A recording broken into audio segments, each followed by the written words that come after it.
नाम में क्या रखा है?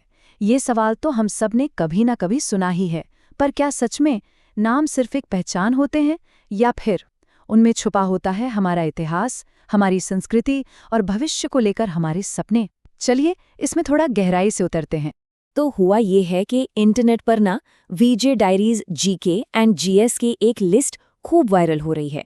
इसमें 10 ऐसे बड़े नाम दिए गए हैं जो या तो हाल ही में बदल दिए गए हैं या फिर उन्हें बदलने का प्रस्ताव है। तो सोचा कि चलो इसी लिस्ट को जरा डीकोड करते हैं और समझते हैं कि इन बदलावों के पीछे की असली कहानी आखिर है क्या। तो देखिए, हमारी ये पड़ताल कुछ इस तरह से आगे बढ़ेगी। पहले हम बात करेंगे जगहों के नए नामों की, फिर राष्ट्रीय गौरव से जुड़े जो बदलाव हैं उन पर नजर डालेंगे।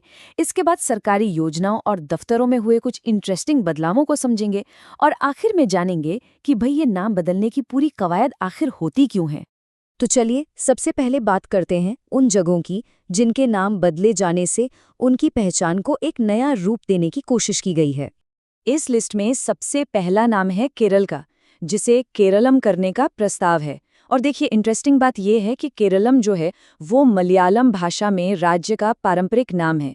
तो ये एक तरह से अपनी स्थानीय विरासत और भाषा से फिर से जुड़ने की कोशिश को दिखाता है। अगला नाम है अंडमान निकोबार की राजधानी पोर्ट ब्लेयर का। इसका नया नाम श्री विजयपुरम सुझाया गया है। अब ये बदलाव क्या दिखाता है? शायद औपनिवेशिक यानी कॉलोनियल अतीत को पीछे छोड़कर एक नई भारतीय पहचान अपनाने की तरफ एक कदम।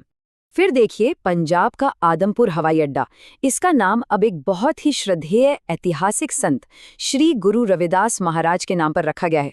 ये एक तरीका है किसी महान व्यक्तित्व को सम्मान देने का और उनकी विरासत को हमेशा याद रखने का। लिस्ट में एक और बड़ा ही दिलचस्प बदलाव है ज़ुबीन गर्ग द्वीप का, जिसका नया नाम बताया गया है सेंट जॉन्स द्वीप। अब इसके पीछे की कोई खास वजह तो साफ नहीं है, लेकिन हो सकता है कि ये वहाँ के स्थानीय इतिहास या भूगोल से जुड़ा कोई संकेत हो।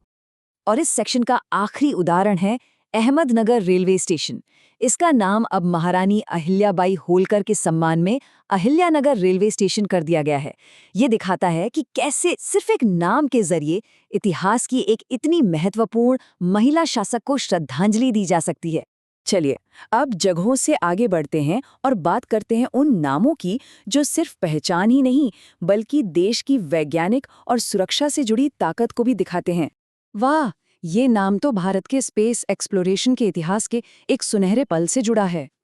चंद्रयान 3 जहां लैंड हुआ, उस जगह को नाम दिया गया शिव शक्ति बिंदु। ये नाम सिर्फ एक अचीवमेंट का सिंबल नहीं है, बल्कि इसमें भारत की सांस्कृतिक जड़ों की भी एक गहरी छाप दिखती है। अब बात हमारी रक्षा प्रणाली के ब्रह्मास्त्र की। S-400 एयर डिफेंस सिस्टम को अब एक नया नाम मिला है, सुदर्शन। नाम सुनते ही भगवान विष्णु के अचूक सुदर्शन चक्र की याद आती है, जो दुश्मन के लिए विनाश का प्रतीक है।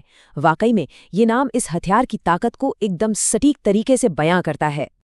चलिए अब हम अपनी आखिरी कैटेगरी पर आते हैं, जिसमें सरकारी कार्यक्रम, दफ्तर और हाँ, एक कॉरपोरेट जगत का सरप्राइज भी शामिल है। अच्छा, ग्रामीण रोजगार की सबसे बड़ी योजनाओं में से एक मनरेगा। इसका नाम बदलकर वीबी ग्रामजी करने का प्रस्ताव है। अक्सर क्या होता है ना कि जब योजनाओं की ऐसी रीब्रांडिंग होती है तो वो उनके लक्ष्य या काम करने के तरीके में किसी बदलाव का संकेत देती है। एक और बड़ा बदलाव प्रधानमंत्री कार्यालय यानी पीएमओ से जुड़ा है। इसके लिए सेवा तीर्थ नाम सुझाया गया है। अब ये नाम क्या करने की कोशिश करता है?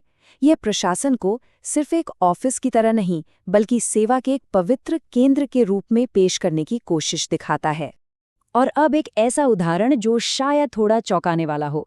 इस लिस्ट में ज़ोमैटो का भी जिक्र है, जिसके नए आंतरिक नाम को इंटरनल बताया गया है।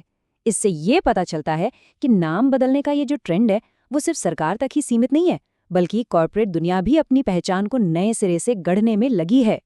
तो ठीक है, हमने ये 10 अलग अलग उदाहरण तो देख लिए, लेकिन अब बड़ा सवाल ये उठता है कि आखिर नाम बदलने की जरूरत पड़ती ही क्यों है? इसके पीछे की बड़ी वजहें क्या हो सकती हैं? देखिए, नाम बदलना सिर्फ कोई ऊपरी बदलाव नहीं होता। ये केरलम की तरह अपनी सांस्कृतिक जड़ों की ओर वापस जाने का प्रतीक हो सकता है। अहिल्यानगर की तरह इतिहास को सम्मान देना हो सकता है।